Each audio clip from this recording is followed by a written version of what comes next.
mwahisemo neza mwebwe mwese mwahisemo televiziyo Isanganiro kaze muri ano makuru agizwe n'ingingo nkuru zikurikira. Amahera asabwa ibinyamakuru yitiriwe ay'uburenganzira bwo gukora agasabwa n'ikigo ARCT buri mwaka ngo akwiriye gutozwa mu marundi. Bishikirizwa n'umuyobozi wa radio televiziyo Isanganiro akavuga ko ibinyamakuru bitaronka amahera mvamakungu mu bikorwa birangura mu kigo ARCT ho bamenyesha ko bisunga itegeko ryo muri Kigarama 2014.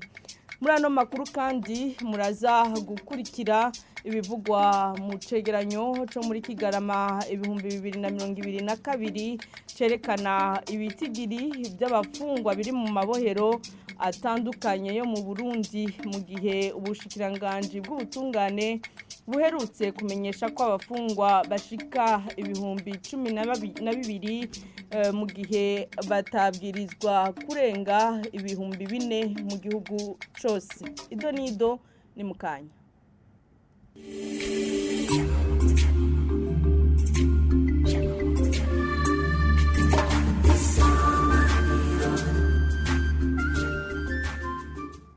Turasubiye kubaramutsa. Amahera asabwa buri mwaka n'ikigo ARCT yitiriwe ay'uburenganzira bwo gukora ngo akwiriye gutozwa mu marundi hako atozwa mu mahera mvamakungu y'amadolari. Ibyo bisabwa n'umuyobozi wa radio televiziyo Isanganiro mu gihe ayo mahera ahinduka uko amahera mvamakungu ahindutse kuvunjwa. Uno mwaka radio televiziyo Isanganiro ikaba ngo igiye kuriha imiliyoni 19 zirenga zihuye n'amafaranga y'amadolari 650 hakuriha izirenga gato 13 nk'izo yarishe mu mwaka uheze. Charles Makoto asaba ko ubwo buryo busabwa bwogabanuka kuko amaradiyo ataronka amahera mvamakungu mu bikorwa asanzwe arangura. Ikigo ARCT cama kirihisha uburenganzira bwo kubandanya amaradiyo akora buri mwaka ico bita mu rurimi rw'igifaransa renouvellement d'autorisation d'exploitation radio. Ico naco akaba amahera akarihishwa mu mafaranga mvamakungu, amafaranga y'amadolari y'abanyamerika. Kuri radio Isanganiro vyahora ari 6,750.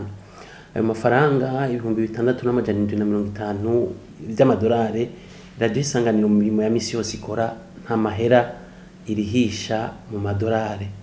Kuriha rero mu madolari ari radio ikorera mu gihugu atamahera y'imvamakungu ikoresha. Musanzwe mubizi ko n'ubushikiranganje bw'ikigega ca leta bwashizeho itegeko rivuga yuko imirimo yose ikorerwa mu gihugu hagati itegerezwa gukorwa ikarihwa mu mafaranga y'amarundi.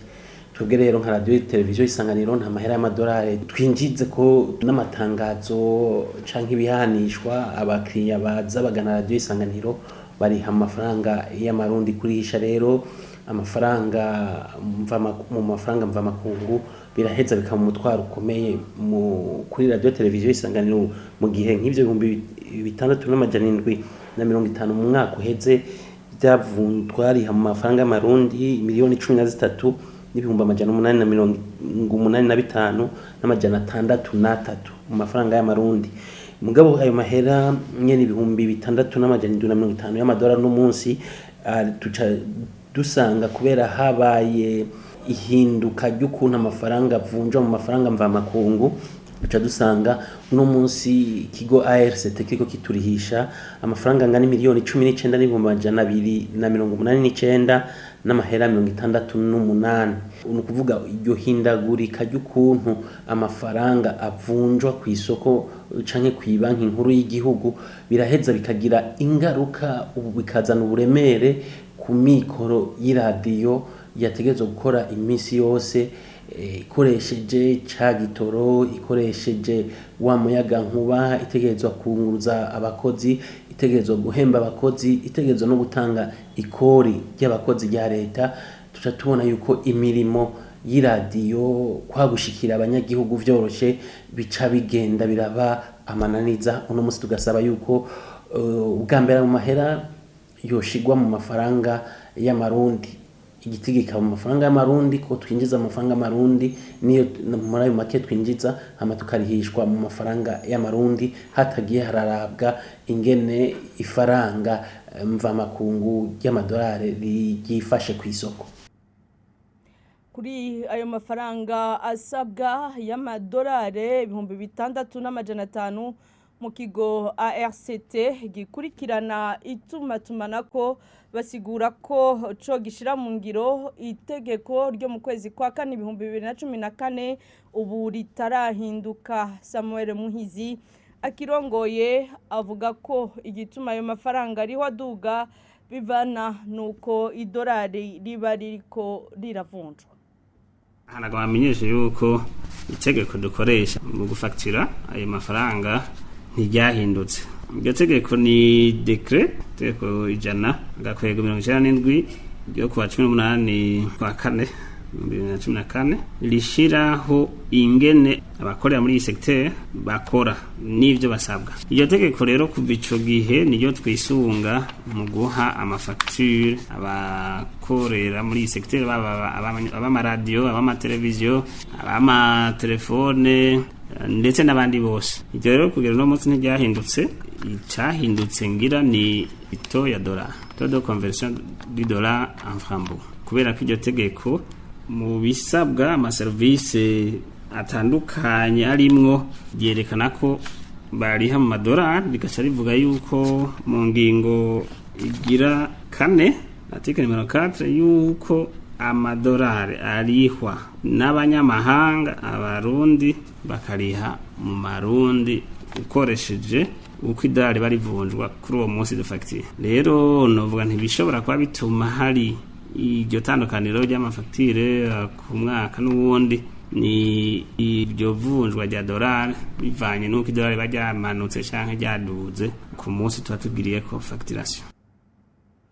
Dukubitire gato mu ntara ya Rumonge, uburimbi ntarengwa ku mbibe z'ishamba cimeza rya Nkayamba riri mu buraruko bushira uburengero bw'igisagara ca Rumonge bwashinzwe kuri uyu wa 4. Berkimas Atungimana, umuyobozi mukuru w'ikigo OBPE kijejwe gukingira ibidukikije mu Burundi, gifashwa n'ishirahamwe 3C mu gifaransa, muri uwo mugambi avuga ko ari mu ntumbero yo gukingira ibidukikije habanje gutandukanywa ivya leta n'ivy'abanyagihugu. Ni mu gihe imbibe zari zigizwe n'ibiti hamwe zari zarazimanganijwe n'abahubaka amazu babamwo. Ni nkuru ya Jean Pierre Misago.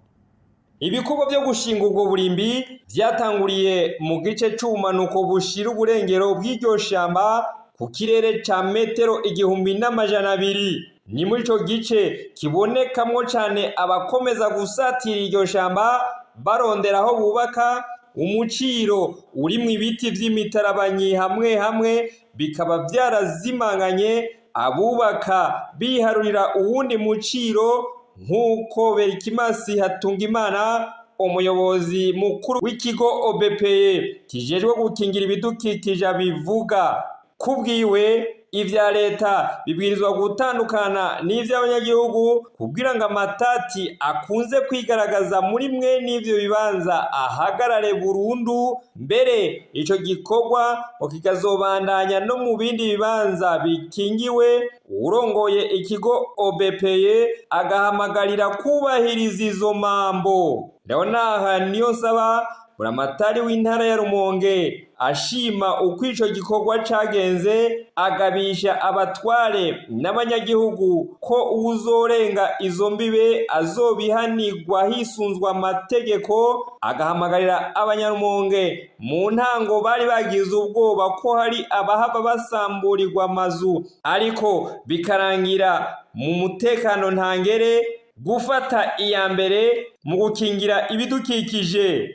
Cedric Tuyisenge wo mwishirahamwe gishinze gukingira ibidukikije rifadikanije n'abanyagihugu bipfuza impinduka rikorana n'ikigo OBPE muri uwo mugambi, avuga ko gukingira nyako mwe n'ivyo bibanza biri mu vyihuta, akavuga ko izo mambo ziriko zirashingwa atari zisanzwe kuko bizokoroha gusuzuma bikenewe ko ziri mu kibanza zashinzwemwo canke zungurujwe. Mu mpapuro iryo shamba rifise uburinganire bwa hegitari 300 ariko igice kitari gito caryo kikaba kibamwo abantu.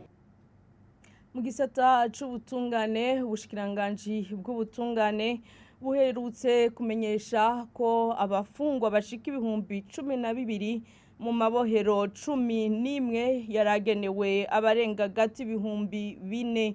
Icegeranyo co kwa 30 Kigarama 2022 cerekana ko ibohero rikuru rya Mpimba rigenewe abafungwa 800 ryashikana abarenga ibihumbi 4 harimo hafi ibihumbi 3,500 bafunzwe vy'agateganyo. Omer Nduwayo aradusomera ico cegeranyo.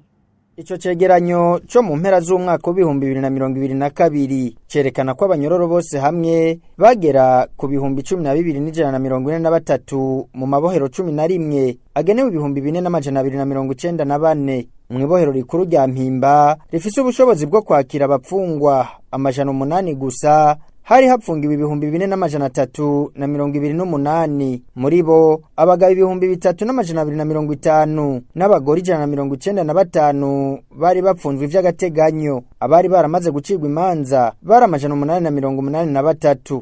Kubw'ico cegeranyo mu Mpimba habarizwa abanyororo 541 kwijana. Ibohero rya Muramvya rigenewe abapfungu 100 ryakiriye 151, no kuvuga abagabo 287 n'abagore 25 bari bapfunzwe vy'agateganyo, hamwe kandi n'abagera ku 439 imanza zabo zacitse. Iryo bohero ryinjije abapfungwa ku rugero rw'151 kwijana. Ibohero ry'abagabo Ngozi rigenewe kwakira abapfungwa 400 ryari rifise abagera ku 1,604, 576 bari bapfunzwe vy'agateganyo n'1,028 bari bamaze gucibwa imanza. Ibitigiri vy'abari bapfungiwe muri iryo bohero bishika ku 101 kwijana. Mu ibohero rya Gitega hagenewe abapfungwa 400 habarizwa ababa 1,300 mu mpera z'umwaka uheze w'ibihumbi 2022. Abagabo 559 n'abagore 59 bari bapfunzwe vy'agateganyo, mu gihe abagabo 602 n'abagore 74 bari bamaze gucibwa imanza. Ibohero rya Bubanza rifise ubushobozi bwo kwakira abapfungwa